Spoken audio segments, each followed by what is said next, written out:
Hello les investisseurs, j'espère que vous allez bien et bienvenue dans ce nouvel épisode dans lequel je vous propose de parler des résultats pour le troisième trimestre 2025 de l'action IMS. Entreprise que j'ai en portefeuille avec 422 actions pour un prix de revient unitaire à 8,94 $. Elle cote actuellement à 46 $. Et la position vaudra certainement à l'ouverture autour des 20 000 $ pour presque 16 000 $ de plus-value latente. Donc on est pratiquement que sur de la plus-value latente. Impressionnant le parcours qu'on a connu depuis 2023 sur cette entreprise. On va revenir dessus. Pour information aussi pour les membres de la communauté, on a fait hier une vidéo du lundi, donc la vidéo habituelle dans laquelle je repasse sur le portefeuille, les prix cibles, etc.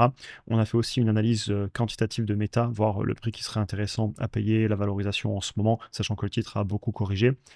Et pour information, pour YouTube, on va faire donc des vidéos certainement la plupart des jours de cette semaine. Et pour les membres, on fera 2 vidéos quantitatives. On va passer 10 actions en analyse chiffrée cette semaine dans le school. Et pour ceux qui veulent nous rejoindre pour avoir accès aux vidéos, live, analyse d'actions, prix cible, alerte d'achat, de vente, etc. Globalement, à peu près tout ce que je fais. Vous avez les liens en description. Et évidemment, comme d'habitude, il s'agit d'un conseil en investissement. Je vous partage mes chiffres, ma vision des choses, mais chacun prendra ses propres décisions. IMS, rapidement, donc c'est une entreprise que j'ai en portefeuille. On avait pas mal acheté sur la chaîne en 2023 notamment. Et ensuite, j'avais continué à acheter un petit peu la hausse. J'ai même acheté récemment lors de la baisse, un tout petit peu parce que la position étant finie, je ne peux pas racheter énormément. Mais voilà, je continue à suivre ma méthodologie. Et quand on était dans les 42, j'avais racheté il n'y a pas longtemps.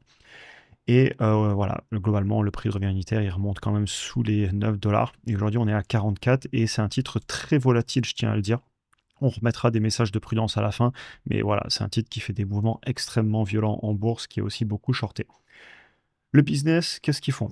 C'est une entreprise de consultation médicale et pharmacie en ligne. Ils font que des traitements de fond, du préventif, ils font pas du médical lourd. Ils sont en dehors du système d'assurance et ça, c'est un point important pour moi, qui est pour moi une partie, intrinsèque et très importante dans leur business model parce que ça amène rapidité, efficacité et discrétion. De toute façon, on s'occupe de traitements qui étaient mal couverts, par l'assurance maladie, notamment aux États-Unis, même s'ils sont en train d'arriver aussi, à l'étranger, ils sont en train de s'internationaliser. Ils font donc de la téléconsultation. Aussi, un des points centraux autour de Maths d'investissement sur IMS, c'est que on n'a pas cette histoire de prendre un rendez-vous avec le médecin, d'attendre longtemps, de payer la consultation sans même savoir si on aura vraiment un traitement. Est-ce qu'il va nous envoyer sur un spécialiste? Parce qu'ils font des traitements aussi, par exemple, du type anxiété, perte de poids, testostérone. Donc voilà, on peut très vite nous renvoyer sur des spécialistes, encore payer une consultation, et au final, ça peut prendre 6, 7, 8, 10 mois avant d'être soigné sur des traitements qui, de toute façon, sont mal remboursés. Éviter de se déplacer, éviter la pharmacie. Et pour rappel, hein, avec IMSS, on fait la téléconsultation et on ne paie que si on obtient un traitement. C'est-à-dire que si le médecin pense qu'on n'a pas besoin du traitement, la consultation était gratuite. Puis voilà, c'est livré à domicile, etc. C'est une entreprise qui est en train de voir beaucoup d'adoption sur ses produits et intrinsèquement, je comprends pourquoi. Parce qu'ils répondent à un vrai problème.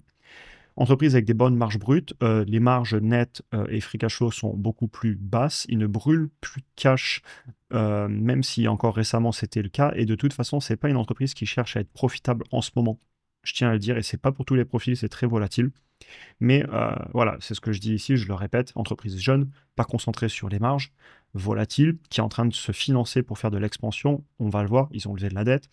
Euh, donc voilà, faire sa propre analyse, c'est un dossier, comme toute entreprise d'ailleurs, que j'invite à analyser complètement de son côté en âme et conscience avant d'investir dessus. Ils innovent quand même encore, hein, ils n'arrêtent pas, hein.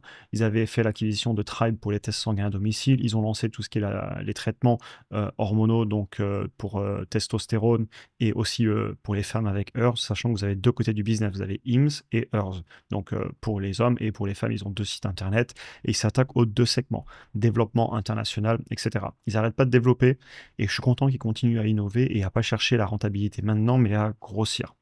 Et quel chemin parcouru depuis juin-septembre 2023, bravo à l'entreprise. Quand je me pense qu'au début, je voulais la payer 9 $, puis 16 $, puis 21 $, puis 36 $, et aujourd'hui, sur les niveaux de valorisation actuels, j'en achète plus beaucoup, voire même plus du tout selon les prix. C'est-à-dire que quand elle était là-haut, je l'achetais plus. Mais voilà, je suis obligé d'être prudent parce qu'elle pèse déjà assez en portefeuille et je ne vais pas en racheter énormément.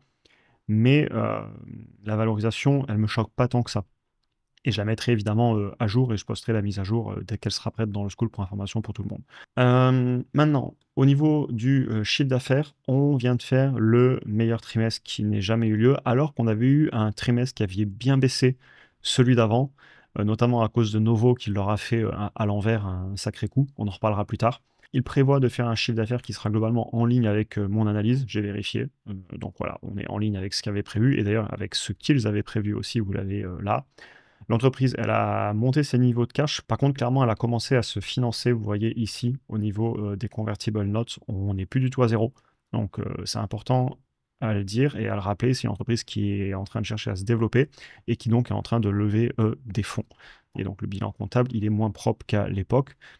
Mais encore une fois, je reviens à ce que je disais avant. Ils sont jeunes et moi, je veux qu'ils se développent. Donc, ce n'est pas un problème pour moi. En plus, on est toujours en flux de trésorerie disponible positif. Vous voyez ici, hein, sur 9 mois en 2025, 238 millions issus des opérations, 166 de CAPEX. Donc, on est toujours en free cash flow positif. Et en plus, voilà, ils continuent à se développer, à faire de l'acquisition. Entreprise jeune, volatile.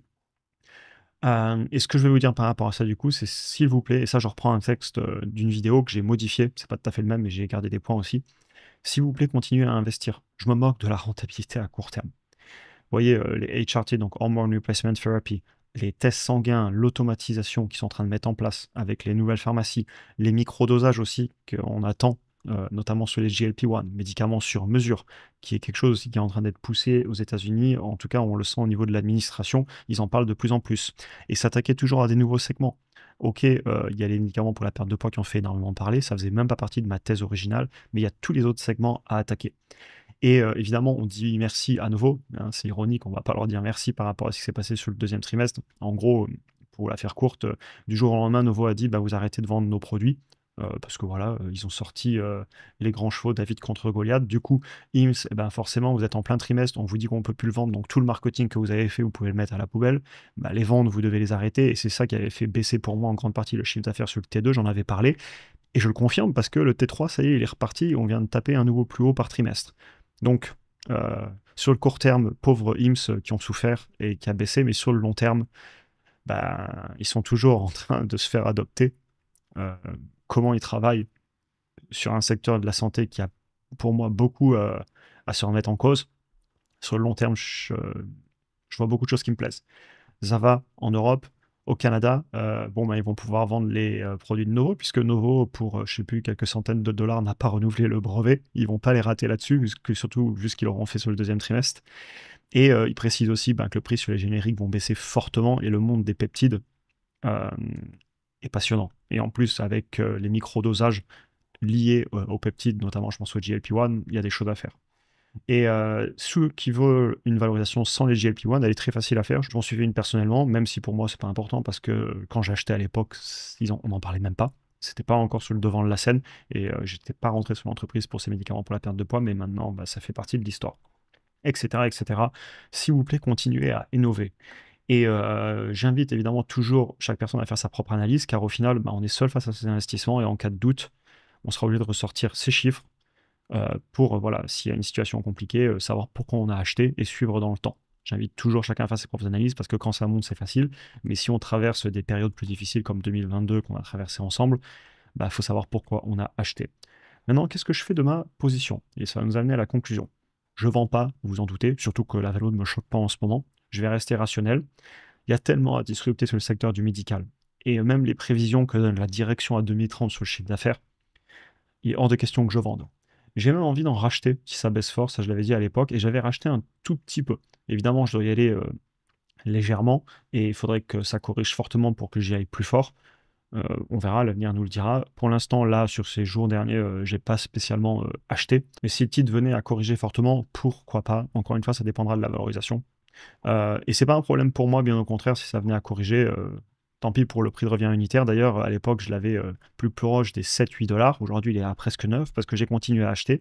Mais je préfère et je vais privilégier la taille de la position à avoir un prix de revient unitaire aux petits oignons parfait pour flatter l'ego. Je vais surtout pas les sous-estimer. Le fait qu'il n'y ait pas d'assurance, qu'on voit de l'adoption, qu'on soit sur le secteur du médical qui pour moi doit se poser des questions. Novo les a mis en difficulté et un trimestre plus tard, ok, vous nous avez mis en difficulté, on rattaque et on est reparti sur la croissance. Et tout simplement parce qu'ils répondent à la demande. Et attention, ne faites pas dire ce que j'ai pas dit sur Novo. C'est une entreprise que j'analyse aussi. La valorisation est massacrée et je pense pas qu'ils soient morts ni rien. Je pense que le fait qu'ils aient changé la direction, c'est une très bonne chose chez Novo parce qu'il y a plein de choses qui se sont passées qui, je pense, voilà, c'est bien qu'ils aient changé la direction, notamment ce qu'ils ont fait à IMSS sur le court terme. Ok, super. Sur le long terme, c'est pas forcément des bonnes décisions, à mon avis, de la part de Novo. De la même façon, ce qui s'est passé au Canada sur le brevet, c'est une faute professionnelle, on peut pas le dire autrement. Donc voilà, Novo, j'ai rien contre eux. Et je pense que ces deux entreprises gagneraient à travailler ensemble.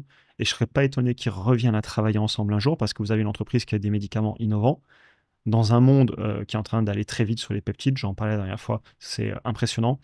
Et vous avez IMSS à côté qui répond à la demande client. Et s'ils s'associaient au lieu de se combattre, David et Goliath, il pourrait se passer de belles choses. Et on pourrait aussi penser à Eli Lilly qui pourrait aussi s'associer avec IMSS. Donc voilà, je veux que l'entreprise continue à innover. Ok, elle est devenue rentable, mais c'était pas ma priorité. Et si demain elle était à nouveau pas rentable, c'est pas quelque chose qui m'inquiéterait. Et évidemment, tant qu'il brûle pas trop de cash, tant qu'on n'est pas dans une situation catastrophique, à vérifier.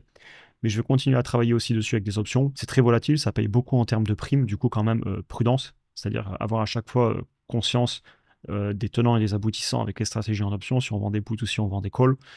D'ailleurs, des calls, j'en vends pas sur IMSS, hors de question que je les perde. Des puts, je peux, mais sur des niveaux assez bas où je serais prêt à me faire assigner. Enfin bref, on va pas parler d'options ici, d'ailleurs je vous en parle très bientôt dans une vidéo. J'espère en tout cas que ça vous aura intéressé. Je suis très content qu'on ait ce dossier depuis maintenant plus de 2 ans, qu'on le suit sur la chaîne. Bravo au parcours qui a été fait par l'entreprise.